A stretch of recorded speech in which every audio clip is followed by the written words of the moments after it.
ఏమమ్మా ఏం పని చేస్తున్నారు మీరంతా? చెప్పమ్మా. వ్యవసాయమే. ఇప్పుడు ఎప్పటి నుంచి ఉంది ఈ సమస్య? ఎప్పటి నుంచి ఉంది మీకు? మాకైతే ఈ సంవత్సరంలో మాకు సొంత పొలం అయితే లేదు సార్. కౌలుకి తీసుకొని చేస్తాను. కౌలుకి తీసుకొని చేసినప్పుడు మరి ఈ సంవత్సరంలో వేసినాం. ఇన్ని సంవత్సరాలు వేయలేదు. ఈ సంవత్సరంలో 2 ఎకరాలు వేస్తే 2 ఎకరాలకి 3 టన్నులు వచ్చినాయి సార్. ఆ 3 టన్నులకి మరి అప్పు కూడా తేరది. మరి అందులో పని చేసినా కూడా లేవలేని పరిస్థితి. నాకైతే ఆ రోజున అందులో పని చేసిన రోజున నొప్పులు బాగుంటాయి. లేవని పరిస్థితిలో కూడా కష్టపడి భార్యాభర్తల నిధులు చేసినాం. కూలోళ్ళకు కూడా మా సొంత డబ్బులు కూడా కొన్ని పెట్టి గింజలు పెట్టుకున్నాం. కానీ ఇక చేసిన కష్టం కూడా వచ్చేటట్లేదు సార్. లేదు. మరి డబ్బులు అడిగినా తొందరగా ఇచ్చేవాళ్ళు కాదు.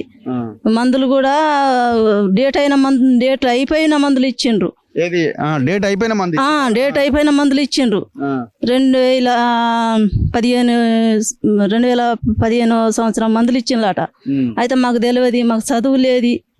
మరి వేరే అబ్బాయి చూసి మరి డేట్ అయిపోయిన మందులు కదా అని చెప్తే ఏం కాదు కొట్టుండి పని చేస్తుంది అని చెప్పారు సార్. కానీ అది ఎవరు మీకు ఇచ్చింది? ఎవరమ్మా విత్తనాలు ఇచ్చింది? ఎవరు? సురేష్ సార్. సురేష్ అంటే ఆయన ఫీల్డ్ లో ఉంటాయనా? సురేష్ బాబు ఆర్గనైజర్. ఇప్పుడు ఈ నరసింహమూర్తి ఒక ఆయన, సురేష్ బాబు ఒక ఆయన. ఆయన ఇచ్చిండు సార్. చెప్పమ్మా, మీరు ఎన్ని ఎకరాలు వేసారు? 2 ఎకరాలు వేసినాం. ఎంత వచ్చింది దిగుబడి? 4 టన్నులు వచ్చింది సార్. 4 టన్నులు వచ్చింది. ఎంత రావాలి మామూలుగా? అయితే 8 టన్నులు రావాలి సార్. 8 టన్నులు రావాలి. 4 టన్నులే వచ్చింది. 4 వస్తాయి అని చెప్పి వేపించారు. ఇప్పుడు తీరా ఇరిచినాక చూస్తే 2 టన్నులు తక్కువనే. ఇంకా 2 టన్నున్నర ఎకరానికి 2 అట్లా అవుతుంది అంతే. అంత మించి అయితే ఎక్కువ కావట్లేదు సార్. ప్రాబ్లం ఏమై ఉంటది? సమస్య ఎక్కడ ఉంటది? విత్తనాలే సార్ సమస్య. ఆ విత్తనాల వల్ల, మందుల వల్ల మొత్తం అది ఫేక్ విత్తనం ఇచ్చిరు సార్. మాకు మంచిగా వస్తుంది అని చెప్పి ఏపిచ్చి 4 నెలలు కష్టపడ్డాం. అందులో ఫలితం లేకుండా అయిపోయింది సార్ మాకు. ఇప్పుడు ఈ సంవత్సరమే జరిగిందా ఇట్లా? లేదు సార్, గత 10 సంవత్సరాల కాంచి అట్లనే అవుతాను సార్. మేము వేయబట్టి ఒక 5 సంవత్సరాలు అవుతుంది. 5 సంవత్సరాలు కూడా అప్పే. ఏ రోజైతే రూపాయి చేతిలో తీసుకుంది లేదు, తిన్నది లేదు సార్. మరి ఎందుకు మీరు వాళ్ళ దగ్గర ఎందుకు తీసుకోవాలి? మీ పొలంలో మీరే మీ సొంతంగా విత్తనాలు కొనుక్కొని సాగు చేసుకోవచ్చు కదా, ఎందుకు అవకాశం లేదా? అవకాశం లేదు సార్ మాకు. ఇక ఒక సంవత్సరం వేసాక మళ్ళా దానికి అప్పు వచ్చింది కదా సార్. మళ్ళీ అదే వేయకపోతే కుదరదు, మీరు వడ్డీతో అప్పు కట్టండి, లేకపోతే ఇత్తనం వేయండి అని చెప్పి మాతో వేపించారు సార్. ఒకసారి వాళ్ళు ఇరికిపోతే ఇంక అంతే. ఇంకా బయటకు వెళ్ళేది కష్టం సార్. బెదిరిస్తారా మేము వేయము అంటే? అవును సార్, కేసు పెడతాం, మీరు డబ్బులు వడ్డీతో సహా కట్టాల్సిందే, కట్టకపోతే మీకు కేసు పెడతాం, కోర్టులు చుట్టూ తిరగాల్సి వస్తుంది, మా డబ్బులు మాకు కట్టకపోతే అన్న రోజులు ఉన్నాయి సార్. ఇప్పుడు వీళ్ళు ఎందుకు సొంత పొలం ఉంది కదా, మరి అందులో వాళ్ళు తెచ్చి విత్తనాలు సాగు చేసుకోవచ్చు కదా, కంపెనీ వాడి మీద ఎందుకు ఆధారపడాలి? కంపెనీ మీద ఆధారపడాలంటే ఫస్ట్ వీళ్ళని కొత్తగా తీసుకొని వచ్చి వీళ్ళని అందులో ఎంటర్ చేసిండ్రు. ఎంటర్ చేసిన తర్వాత వీళ్ళు అప్పుల పాలైంది, రాలేని పరిస్థితి పోయింది సార్. ఇంకోటి సార్, ఇప్పుడు ఈ మండలంలోనే ఒక 2-3 వేల ఎకరాలు వేపిస్తా ఉన్నారు. వీళ్ళకి ఇంత పెట్టుబడి పెడతా ఉన్నారు. వీళ్ళకి ఇన్ని 100 కోట్ల రూపాయలు ఎక్కడి నుండి వస్తాయి సార్? ఇది ఏసీబీ కానీ సిబిఐ కానీ ఎందుకు దీని మీద ఎంక్వైరీ చేయడం లేదు? వీళ్ళ ఖాతాలని, వీళ్ళ కుటుంబ సభ్యులు, ఆర్గనైజర్ల ఖాతాలని ఒక 3-4 సంవత్సరాల నుంచి మొత్తానికి కూడా సీజ్ చేసి ఎంక్వైరీ చేసినట్లయితే కొన్ని కోట్ల రూపాయల నల్లధనం అనేది బయటకు వస్తుంది సార్. వీళ్ళకి ఇంతమందికి పెట్టడానికి అన్ని డబ్బులు ఎక్కడి నుండి వస్తాయి సార్? ఎక్కడి నుండి వస్తాయి? 100 కోట్ల రూపాయలు ఎక్కడి నుండి వస్తాయి? సో ఇది కూడా ఆలోచించాలి. వాళ్ళ ఇంటికి వెళ్దామా? సో ఇప్పుడు ఈ ఆర్గనైజర్లు ఎవరెవరైతే ఉన్నారో వీళ్ళు కొన్ని కోట్ల రూపాయలు పెట్టి వీళ్ళకి అంతో ఇంతో డబ్బులు ఇచ్చి పెద్ద మొత్తంలో సొమ్ము చేసుకుంటారు. మరి పెట్టుబడి సొమ్ము ఎక్కడి నుంచి వస్తుంది వీళ్ళకి? మంత్రి ఇస్తున్నాడా? ఏ మంత్రి ఇస్తున్నాడు? ఎవడు అధికారంలో ఉంటే వాడు ఇస్తున్నాడు. ఎవడు లీడర్లు చలామణి అవుతున్నారో, ఎమ్మెల్యేలుగా, ఎంపీలుగా, మంత్రులుగా, వాళ్ళు వీళ్ళకి పెట్టుబడి పెడుతున్నారు. సో ఇక్కడ ఒక ఫ్యామిలీ ఉంది. భర్త చనిపోయి పిల్లలు, భార్య అనాథలు అయిపోయినారు. ఒకసారి వాళ్ళ ఇంటికి వెళ్దాం. చూడండి ఎంత దారుణమైన సిచ్యువేషన్లో వీళ్ళు బతుకుతున్నారో. పూట గడిస్తే మహా ఎక్కువ. సో ఇట్లాంటి పూరి గుడిసెల్లో ఆ పూట గడవడం కోసం సాగు చేసుకుంటే, కంపెనీ వాడిని నమ్ముకుంటే వాడు నట్టేట ముంచిండు. ఇప్పుడు ఎవడెవడైతే ఆర్గనైజర్లు ఉన్నారో వీళ్ళకి కూడా భార్య పిల్లలు ఉంటారు కదా. ఒకసారి ఊహించుకోండి మీరు ఇదే నకిలీ విత్తనాలకి మీరు పోతే మీ పిల్లల పరిస్థితి, మీ భార్య పరిస్థితి ఏంటనేది ఒకసారి ఊహించుకోండి. నేను అనొద్దు, తప్పు అది. కానీ మరి ఇక్కడ ఇంత బాధను అనుభవిస్తున్నారు కదా. ఒకసారి ఎవరెవరైతే లీడర్లు ఈ సోకాల్డ్ ఆర్గనైజర్లకు సహకరిస్తున్నారో మీరు కూడా ఊహించుకోండి, మీకు సావు వస్తే మీ ఇంట్లో వాళ్ళు ఎట్లా ఫీల్ అవుతారు, ఎంత దారుణం. ఒకసారి ఇంట్లోకి వెళ్ళడానికి కూడా అవకాశం లేదు, బట్ వెళ్ళాలి. పాపం వాళ్ళతో మనం మాట్లాడదాం. ముగ్గురు పిల్లలు, భార్య, తల్లి. కూర్చోమ్మా, కూర్చొని ఏం కాదు. సో ముగ్గురు పిల్లలు, భార్య. ఇప్పుడు ఆ రైతు ఈ నకిలీ విత్తనాలు ఇచ్చిన ఈ ఆర్గనైజర్లకి ఎవరైతే ఆ మల్టీనేషనల్ కంపెనీస్ ఉన్నాయో వాటి దెబ్బకి ఈ రైతు ఆత్మహత్య చేసుకోవాల్సిన పరిస్థితి వచ్చింది. ఏం పేరమ్మా మీ పేరు? ప్రసన్న సార్. ప్రసన్న. ఆయన పేరు మధుకృష్ణ. సో తినే మధుకృష్ణ. ఏజ్ ఎంత ఉంటుంది? చిన్న ఏజే, నాకు తెలిసి 30 ఏళ్ళు ఉంటాడా? 30 సంవత్సరాలు ఏముంటాడో. ఆత్మహత్య చేసుకున్నాడు. ఎన్ని ఎకరాలు ఉందమ్మా మీకు? 2 ఎకరాలు సార్. 2 ఎకరాలు ఉంది. ఏం వేసారు? హైటెక్. Hitech company. హైటెక్. మీకు హైటెక్ కంపెనీ నుంచి విత్తనం ఇచ్చిన ఆయన ఎవరు? ఆయన సురేష్ సార్. సురేష్ బాబు. సురేష్ బాబు. సురేష్ బాబు అంటే ఇప్పుడు ఆయన కాంగ్రెస్లో ఉన్నాడు. ఏమైందమ్మా, అంటే ఎంత దిగుబడి వచ్చింది? మరి అది 2 ఎకరాలు వేసినాం సార్. మరి 2 టన్నులు వచ్చింది సార్. మరి బయట నుంచి అప్పులు తెచ్చినాం. మరి అక్కడ కూడా మందు కట్టలు తెచ్చినాం కదా సార్. మరి అది దిగుబడి 4 ఎకరానికి 4 టన్నులు వస్తుంది. మరి అని అంటే మరి వేసినాం. మరి కొంచెం ఒత్తిడి చేసిండు. మరి అదే సురేష్ బాబు వేయమన్నారు. అది నాకు వేయడం ఇష్టం లేదు. మరి వెయ్యండి, ఒకవేళ ఏదన్నా అయితే దానికి నష్టపరిహారం మేము ఇస్తాం, కానీ నీకు నష్టం కాకుండా మేము చూస్తాం కదా, వెయ్యి మధు అని అంటే వేసినాం. మరి అది రాలేదు. మరి ఇరిసి కూడా ఆయనకే ఇచ్చినాం. నెల రోజులు బట్టి తిరిగిండు. మరి అప్పులు బయట అప్పులు ఉన్నాయి కదా అని మరి ఆయన దగ్గర పోయి అడిగితే మరి 2 రోజులు మరి తిరుగుతాను కదా, ధర్నాలు చేస్తాను కదా, కలెక్టర్ దగ్గరికి ఇంట పోయి తిరుగుతాను కదా, నేను ఆయనకే పోయి అడుక్కోండి, నేను ఎక్కడ అడుక్కుంటాలో అడుక్కోండి అని మరి ఆయనని తిట్టేసరికి ఆయన మనసు మంచిది. ఏదన్నా ఎవరన్నా ఏదన్నా అంటే తట్టుకోలేడు, ఉత్తిగా ఏడుస్తాడు, బాధపడతాడు. ఆ రోజు బాగా ఏడిచిండు.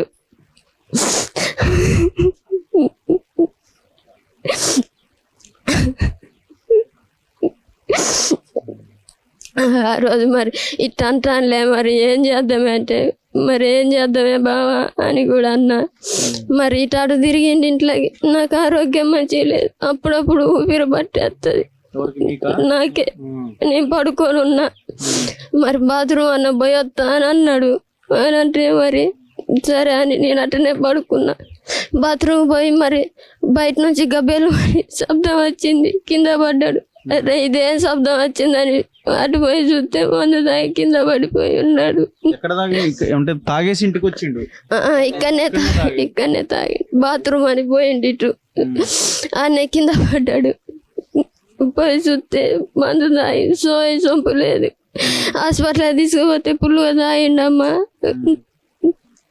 బాగా సీరియస్గా ఉన్నదని ములుగు రాసిండు. మరి అక్కడ కూడా మమ్మీని మరి ఈయన బాగా ఎక్కువ అయిపోయింది, సీరియస్గానే ఉన్నది, ఆక్సిజన్ అందుతలేదని నోట్లో ఆక్సిజన్ పైపు పెట్టిండు. మరి ఏదో చెప్పాలనుకుంటాడు కానీ మరి నోట్లో ఉండడం వల్ల ఏం చెప్పలేకపోయిండు.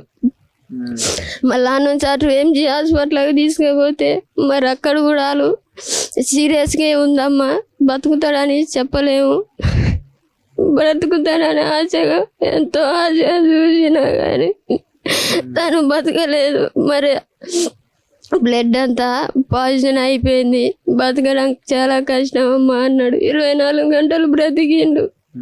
సాయంత్రం 6-5 గంటలకు ఇట్ట మళ్ళీ చచ్చిపోయిండు. ప్రభుత్వం నాకు న్యాయం చేయాలి. నాకు 3 పిల్లలు. ఆ భూమి కూడా మరి మా 4 పొత్తులది సార్.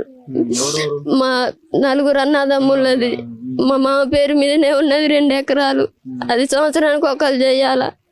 మరి నిరుడు చేస్తే మరి అప్పులు తేరలేదని మరి అన్న నాకు ఈ సంవత్సరం కూడా ఇయ్యనంటే మరి వాళ్ళ అన్నలు మరి చెయ్యరా మరి అని ఇచ్చిండ్రు.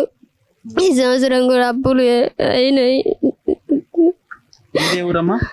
మాది చెబుతున్నారా సార్, అంటే ఫస్ట్ ఇక్కడనే ఉండే, పుట్టింది ఇక్కడనే, అక్కడికి వెళ్ళి ఇల్లు కట్టుకున్నాం. మా మేనమామ కొడుకే సార్. మరి ఇల్లు లేదు, నాకు రేషన్ కార్డు కూడా లేదు సార్. 10 సంవత్సరాల నుంచి పెడితేనే ఉన్నా, రేషన్ కార్డు కూడా లేదు. వీళ్ళు ముగ్గురిని నేను ఎట్లా, నా ఆరోగ్యం కూడా బాగోలేదు. కన్నుకు తలిగి కళ్ళు కూడా సరిగ్గా కనపడవు సార్, మస్తు మస్తుకు అవుతాయి. ఎన్ని ఇయర్స్ అయిందమ్మా మీ పెళ్ళై? 11 సంవత్సరాలు అవుతాయి.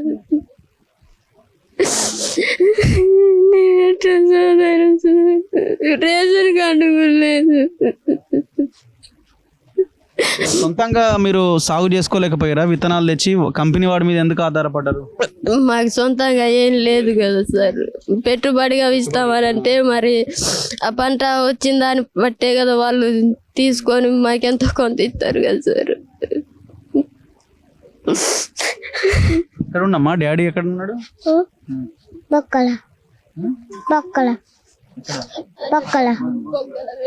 ఎప్పుడు కలిసినావు డాడీతో? ఎప్పుడు మాట్లాడినావు? ఏం చెప్పేటోడు డాడీ మీకు? ఏం చెప్పేటోడు డాడీ? స్కూల్కి వెళ్తున్నావా? స్కూల్కి వెళ్తున్నావా?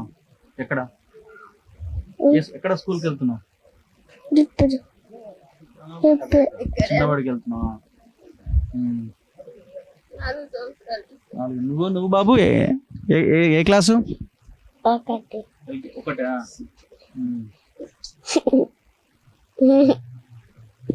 నీ పెద్ద బాబా? ఎప్పుడు మాట్లాడినావు డాడీతో? ఆ రోజు నీతో మాట్లాడలేదా? మాట్లాడలేదు.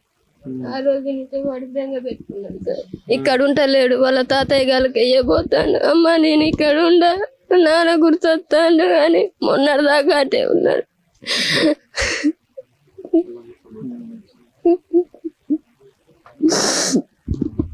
మీతో చెప్పుకోలేదా మేమి? మీతో ఏం చెప్పుకోలేదా?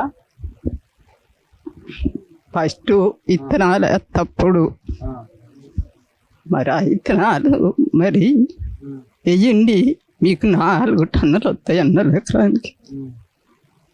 28,000 టన్ను అన్నాడు. 28,000 టన్ను అన్నాడు. మరి అట్లా నమ్మిపోయి ఆ విత్తనాలు వేసినాము. విత్తనాలు వేసినాక మరి అవి గింజలు పట్టలేదు. 4 రోజులు కానుంచి ఇదే ఇబ్బంది పడుతాను. కంకులు గింజలు ఎక్కలేదు, అప్పులైనవి, ఏం చేయాలో తెలియదు. మరి ఆ రోజు మేడం వచ్చింది, మేడానికి కూడా కంకులు చూపెట్టినాం. ఏ మేడం? వీడియో మేడం చూపెట్టి మరి మీకు న్యాయం చేస్తామని అందరు వచ్చి మరి చెప్పిండు, కానీ మాకు న్యాయం ఏం జరిగింది? పానం పోయింది, ఎవరు పానం అయిపోయింది. చిన్న కొడుకు పానం పోయింది. ఇప్పుడు ఈ పిల్లల్ని పరిస్థితి, ఈ తల్లి పరిస్థితి, మాకు శక్తి బలం లేదు కదా సార్. అయినా ఆధారపడి బతుకున్నాను కదా. అంత మోసం చేయాలని అంత అవసరం అవుతారు చెప్పాలి. వీళ్ళే ఇప్పుడు ఇత్తనం ఇచ్చిండు, మాకు డబ్బులు వస్తాయని ఆశ కదా. అంత మోసమైంది, డబ్బులుగా పోయినారు. మీరు ధర్నాలు చేసిండు కదా, ఆ డబ్బులు మరి కలెక్టర్ అంటే ఇత్తనం నీవు ఇచ్చి మేము కలెక్టర్ దగ్గరికి పోతాం సార్. మీలే చెప్పండి, మేము ఎవరికి చెప్పుకోలేక ఈ మందులు దాకా మా కొడుకులు పోతాను, మా పానాలు నిలబెట్టాలి. అవ్వాలి సార్, ఎవరు అరైచిన మందులు మిగిలిన ఉంటే తాగిపోతున్నాయి అందుతాయి. ఎంతమంది కానీ మా బాధలు చెప్పుకున్నా, మా బాధలు పోవట్లేదు సార్.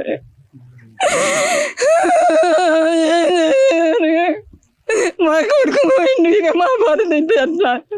ఈ పిల్లల్ని పోషించే ఇల్లు లేదు, ఇంతమందికి ఇల్లు ఎక్కడే. 4 టన్నులు ఎకరానికి 4 టన్నులు అంటే నమ్మిపోయినాము. 2 ఎకరాలు అప్పు పోయినారే, 1 ఎకరాని ఎన్నొస్తాయి కదా అని ఆశ. మొక్కజొన్నలా తిరిగి పిల్లల్ని చిన్న పిల్ల బడికి పోకుండా రోజు తడికి వెళ్ళాలంటే గట్టి మీద నిలబెట్టి తండ్రి కట్టించారు. తడి ఎంత ఆశ పోయింది.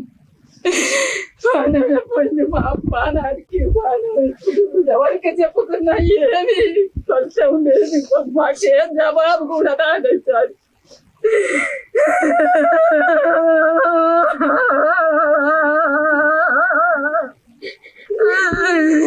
శవాన్ని రోడ్డు మీద పెట్టినా కూడా ఎవరు మాకు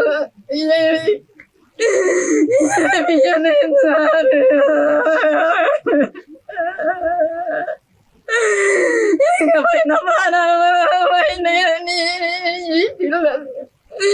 ఈ పిల్లలు ఎవరికి చెప్పాలి. ఇల్లు లేని, రేషన్ కార్డు లేని, అలా బాధలు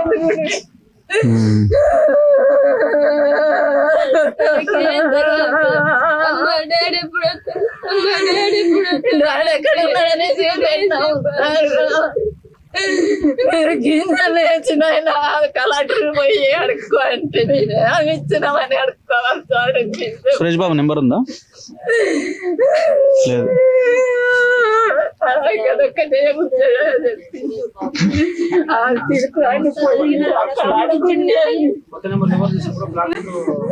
సో ఎంత ఘోరమైన ఆవేదన అసలు ఇది. ఎమ్మెల్యే భద్రాచలం సీతక్క, మంత్రి వ్యవసాయ శాఖ మంత్రి తుమ్మల నాగేశ్వరరావు ఒక్కరన్నా కనీసం వచ్చి కుటుంబాలను పరామర్శించే సోయి కూడా లేదా మీకు? మీరేం లీడర్లే బాబు. వింటున్న మాకే కనీసం ఇక్కడ కూర్చోవడానికి కూడా అవకాశం లేకుండా ఉన్నది. కొంచెమైనా సిగ్గుండాలి కదా ఈ లీడర్లకి. వీళ్ళంతా మహిళలే సీతక్క గారు. మీకు ఈ కుటుంబాన్ని వచ్చి మీరు పరామర్శించలేరా? 2 కుటుంబాలు ఇక్కడ దారుణమైన సిచ్యువేషన్లో ఉన్నాయి. ఎవడు దీని గురించి మాట్లాడాలా? ఎంత దారుణం. 3 పిల్లల భవిష్యత్తు ఏంటి ఇప్పుడు? ఆ చిన్న అమ్మాయి ఆమె పరిస్థితి ఏంటి? ఎన్ని కేసులు బుక్ చేసి ఎంతమందిని అరెస్ట్ చేశారు దీంట్లో? ఒక్కడినైనా అరెస్ట్ చేసిరా? కనీసం ఒక్కడినైనా అరెస్ట్ చేసి ఒకటి మీద కేసు పెట్టిరా? ఒక్క ఎఫ్ఐఆర్ అని అయిందా? ఒక్క ఎఫ్ఐఆర్ కాలే ఇంతవరకు. ఎందుకండి మీరు బతికుండి? ఎందుకండి ఈ లీడర్లు? నీళ్ళని బాగా దూకి సావండి. ఏం ప్రయోజనం, ఏం ఉపయోగం లేదు ఈ రాష్ట్రానికి మీ వల్ల. ఏం ప్రయోజనం లేదు మీ వల్ల. ఈ ప్రజలకు ఉపయోగపడిన మీరు లీడర్లు కాదు. మీరు దోపిడీ దొంగలతో సమానం. మంత్రి అయితేంది, ఎమ్మెల్యే అయితేంది. నష్టం జరిగింది, మీ వల్ల జరగలేదు. ఓకే, మీ వల్ల జరిగింది అంటున్నాను నేను. ఎందుకంటే లీడర్లే ఆర్గనైజర్లు ఇక్కడ. అయినా సరే దాన్ని పక్కన పెడదాం. కనీసం తప్పు జరిగిన తర్వాత వచ్చి పరామర్శించే సోయన్ ఉండాలి కదా. ఇప్పుడు ఈ కుటుంబాలు ఏమైపోవాలా? మీకు బాధ్యత లేదా? ములుగు నుంచి ఇక్కడికి సరిగ్గా ఒక 40 నిమిషాలు అటు ఇటుగా పడుతుందేమో. మినిస్టర్ కాన్వాయ్ అయితే ఒక అరగంటలో ఇక్కడికి రాగలుగుతారు. సో మీకు ఏమైనా గూగుల్ పే, ఫోన్పే నెంబర్లు ఏమైనా ఉన్నాయమ్మా? ఏం లేవు. మొబైల్ నెంబర్సే లేవు. అకౌంట్లు కూడా లేవు. కనీసం అకౌంటే లేదా? పాస్బుక్ ఏది మీది? పాస్బుక్, బ్యాంక్ అకౌంట్ నెంబర్ ఏదన్నా ఉందా? ఏదో ఒకసారి ఇవ్వమ్మా. నడుస్తుందా? మీ బ్యాంక్ ఉందా? సో వీళ్ళకి కనీసం సరే ఏదో ఈ ఆంధ్రప్రదేశ్ గ్రామీణ వికాస్ బ్యాంకులో ఎప్పుడో ఉన్న అకౌంట్ ఉంది. ఇప్పుడు వాడు ఆర్గనైజరు 3 లక్షలు ఇస్తానట, రాస్తారోకో చేసినారు. ఇంతవరకు అతి గతి లేదు. వాడి ధైర్యం. ఫోటో ఇది.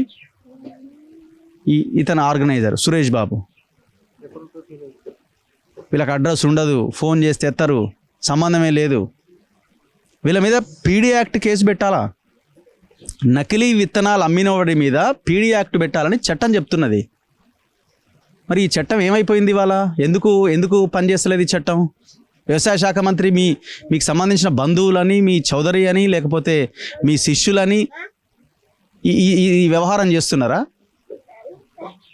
తెల్లం వెంకట్రావు ఏంది దందా? వ్యవసాయ శాఖ అధికారులు ఏం చేస్తున్నారు? ఇక్కడ ఎవరంటే మొన్ననే వచ్చిండు ఆయన, కొత్తగా జాబ్ వచ్చిందని అంటున్నారు. మరి ముందున్న వాళ్ళు ఏం చేసినారు? అసలు ఆ పైన ఉన్న అగ్రికల్చర్ ఆఫీసర్ ఏం చేస్తున్నాడు? ఎవరికి కనబడతలేదా? సో ఒకసారి ఎవరికైనా ఇప్పుడు ఈ పిల్లలకి ఏమైనా సహాయం చేయాలనుకున్న వాళ్ళు గూగుల్ పే నెంబరే లేదా అమ్మా? లేదు. ఫోన్ నెంబరే లేదా? ఏ ఫోన్ ఉంది మీకు? టచ్ ఫోన్ నెంబర్ లేదా? గూగుల్ పే దాంట్లో చేసుకోవచ్చు కదా. మీ నెంబర్ ఎంత? మీ ఫోన్ నెంబర్ ఎంత? మీ ఫోన్ నెంబర్ ఎంత అమ్మా? సో ఎవరైనా సహాయం చేయాలనుకున్న వాళ్ళు వెంకటాపురం బ్రాంచ్ ఆంధ్రప్రదేశ్ గ్రామీణ వికాస్ బ్యాంక్ ఇది. అకౌంట్ నెంబర్ వచ్చి 7314741172. కచ్చులపు ప్రసన్న. అడ్రస్ వచ్చి చిరుతపల్లి, ప్రగల్లపల్లి, వెంకటాపురం.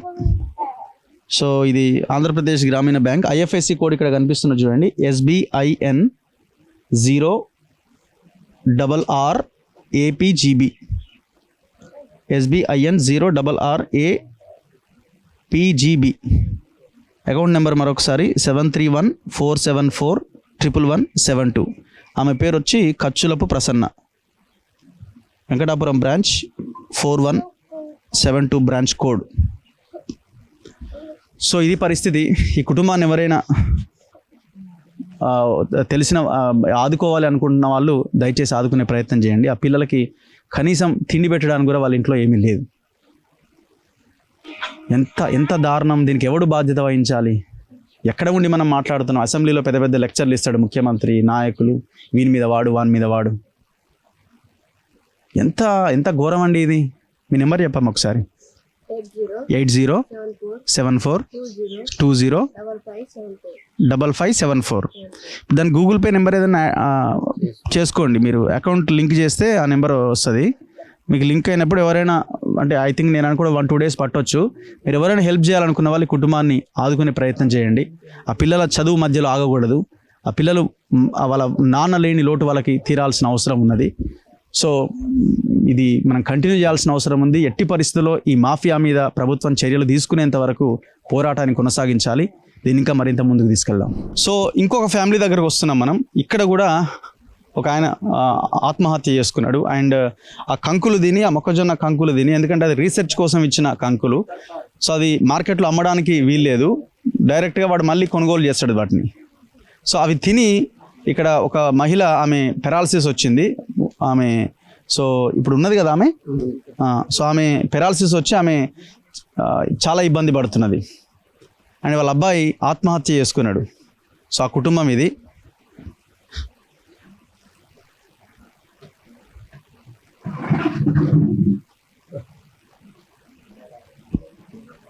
కూర్చో అమ్మా, కూర్చో. అక్కడే కూర్చో.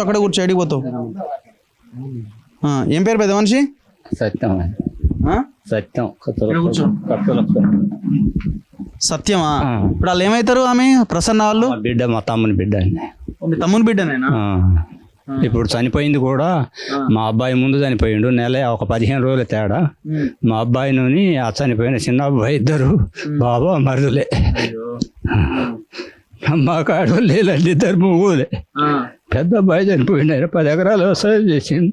10 ఎకరాలు చేసి సింజట్ట 5 ఎకరాలు, హైటెక్ 5 ఎకరాలు వేసింది సార్. వేసి ఇక లాస్ వచ్చిందని ఎవరికి చెప్పకుండా, భార్య పిల్లలు కూడా చెప్పకుండా మమ్మీని రోడ్డులో పడేసిపోయిండు. ఇప్పుడు తల్లి భార్య ఇల్లు అక్కడ ఏరేగా ఉంది సార్. అది ముందల ఆమె కూడా చిన్న వయసే ఉన్నది సార్.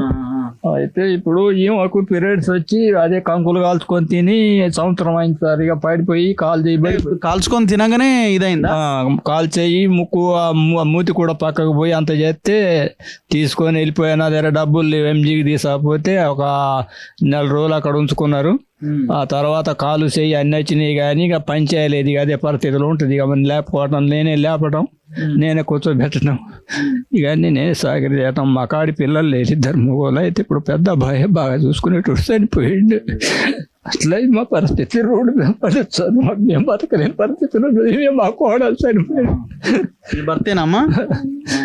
ఏమైంది అసలు? అంటే ఎందుకు చేసుకున్నాడు? ఎంత లాస్ వచ్చింది? పొద్దున్నే తడిగడతానికి వెళ్ళిండండి. తడిగడతానికి వెళ్ళి ఇంటికి వచ్చిండు. చింజంటూ 5 ఎకరాలు అయితే ఒక 5 ఎకరాలు వేసినాం కొడుకు పెళ్లి చేద్దామని.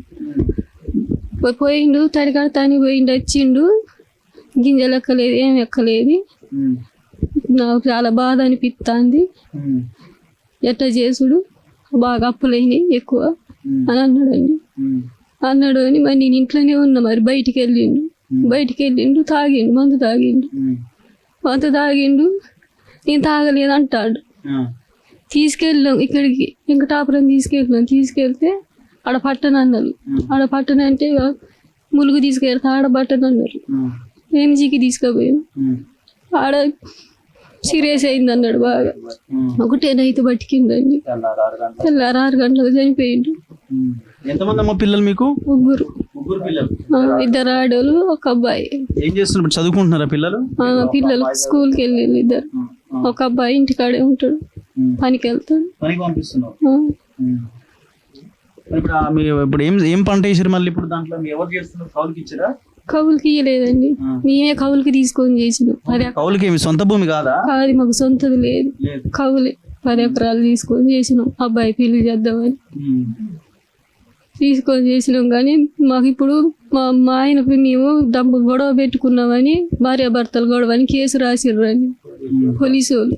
మీ ఇద్దరు గొడవ పెట్టుకుంటే మంద అయిన రాసిర్రా? అట్లా రాసుకున్నారండి కేసు కింద. మరి మీరు అడగలేదా అది ఎట్లా రాసిర్రు? ఎస్ఐ గారు మా బాడీని తీసుకొచ్చిన తర్వాత సర్పంచ్ గారికి ఫోన్ చేసిండు. ఫోన్ చేసి మీ అబ్బాయి అనేది చనిపోయిండు ఏంటని అంటే, లేదు సార్ వాళ్ళకి అసలు ఎప్పుడు గొడవ ఉండదు, భార్యాభర్తలకు వాళ్ళు ఎప్పుడు గొడవ పెట్టుకోరు, వాళ్ళ మనస్తత్వం నాకు తెలుసు మా అబ్బాయి సంగతి అని చెప్పానంటే, లేదు భార్యాభర్తలు గొడవ పెట్టుకున్నారు అని చెప్పారు, కేసు అట్లా చేసినామని అని. లేదు సార్ అట్లా లేదు, అసలు అట్లా మా వాళ్ళు దంపులు ఆడుకోవాలి, ఇక్కడ ఈ ఊర్లో కూడా ఎవరినైనా కనుక్కోండి, వాళ్ళు దంపులాడు వాడు ఎప్పుడోసారి మందు అవుతాడు కానీ గొడవ అయితే భార్యతోడు పెట్టుకోడు. వాడు ఎప్పుడు వ్యవసాయం పని మీద తెల్లారు లేకపోతే పొద్దున్న లేస్తే చేనికే పోతాడు కానీ భార్య పిల్లల్ని కూడా కొట్టాడు వాడు అని మనస్తత్వం మాట్లాడి అని చెప్పాను అన్న. అంటే ఇప్పుడు ఆ ఎఫ్ఐఆర్ల మటుకు లేదు గొడవ పెట్టుకున్నా అని చెప్పి రాసేసాడు. మొన్న కూడా ఇక్కడ ఏం జరిగిందంటే, ఇప్పుడు వెనకసేపు చనిపోయిన అబ్బాయిని తీసుకొచ్చే ముందు పోస్ట్ మార్టం చేస్తున్నారంటే పోలీసు వాళ్ళు వచ్చి సర్పంచ్ని తీసుకుపోదామని చెప్పి అరెస్ట్ చేయాలని చెప్పి నేను దాస్తే ఆ బాడీ అడుబడేసుకుంటారు, ఆ బాడీ అడుబడేస్తారు, ఈ సర్పంచ్ చేస్తాడు అంత అని చెప్పి ఆర్గనైజర్లు అందరూ కట్టుకట్టి మొత్తం సర్పంచ్ని దాయటానికి పంపించారు. పంపిస్తే మేము వెనక ఆ బాడీ రాలేదు కదా, సర్పంచ్ని అక్కడ అరెస్ట్ చేస్తారేమని చెప్పి మేము అందరం మొత్తం మళ్ళీ పోయేసరికి అప్పుడు సిఐ గారికి మళ్ళీ సర్పంచ్ గారిని వదిలేసిండు. ఈ దందాన్ని అడుగుతాను సార్. ఇక్కడ మా పరిస్థితి ఇప్పుడు రోడ్డున పడింది, నా భార్య పరిస్థితి ఇట్టున్నది. నాకు ఇప్పుడు అసలు ఏ వ్యవసాయం చేస్తాను కూడా ఈ తోడు లేకుండా అయిపోయింది మా బతుకంతా. మా పిల్లలు కూడా రోడ్డున పడ్డారు. అసలు అయితే భార్యాభర్తలు గొడవ పెట్టుకునే కేసు ఎఫ్ఐఆర్ అయింది అని చెప్పి అన్నారు. సో అంటే ఇలా వాటా పోలీసులకు కూడా వెళ్తున్నట్టే లెక్క కదా. ఇప్పుడు ఆయన తాగింది 10 ఎకరాల కౌలుకు తీసుకొని పంట సాగు చేస్తే నష్టం వచ్చింది, ఆ విత్తనాల కంపెనీల మీద కేసు ఓడి మీద పెట్టాలా, వాని మీద పెట్టాలా? వాని మీద కేసు అయితే ఏమైంది, పీడీ యాక్ట్ అవుతుంది.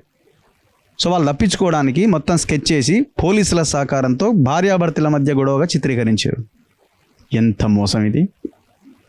పొంగులేటి శ్రీనివాసరెడ్డి వాచ్ ఉన్నది ఇంట్లో, గడియారం, సీనన్న గడియారం ఉన్నది. మరి సీనన్న మరి రావాలి కదా ఇక్కడికి. ఈయన ఇదేడ దొరికింది మీకు? అప్పట్లో ఎలక్షన్లు వచ్చే ముందు పంపించండి ఒక లోడ్ గడియారాలు పంపించండు. ఊరంతా పంచాడు.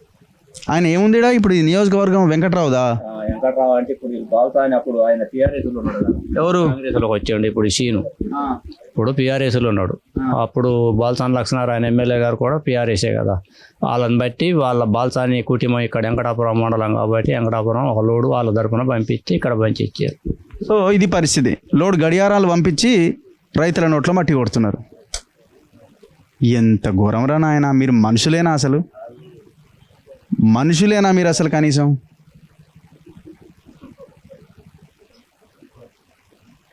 ఇప్పుడు ఎవడు దీనికి సమాధానం చెప్పాలా? పొంగులేటి 3 మంత్రులు ఉన్నారండి ఖమ్మం జిల్లాలో. పొంగులేటి, భట్టి, తుమ్మల నాగేశ్వరరావు.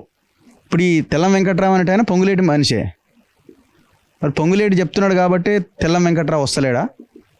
ప్రతి ఇంటికి గడియారం ఉందే బాబు, అదే గడియారాన్ని మొహం చూసుకుంటున్నారు.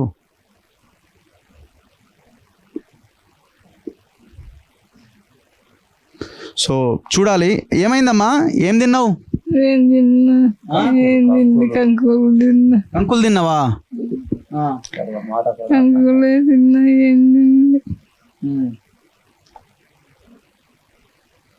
పచ్చియే తిన్నావా కాల్చుకొని తిన్నావా? ఇప్పుడు ఎట్లుంది మరి, బాగుందా? బాగలేదు సార్, బాగలేదు. మంట వస్తుంది, మంట వస్తుంది. ఎట్లా మీ కొడుకు ఎట్లా చచ్చిపోయిండు?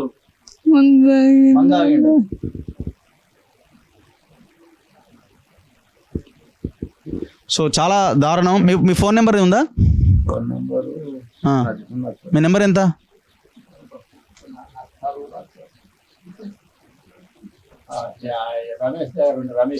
సరే నేను తర్వాత కనుక్కుంటలే.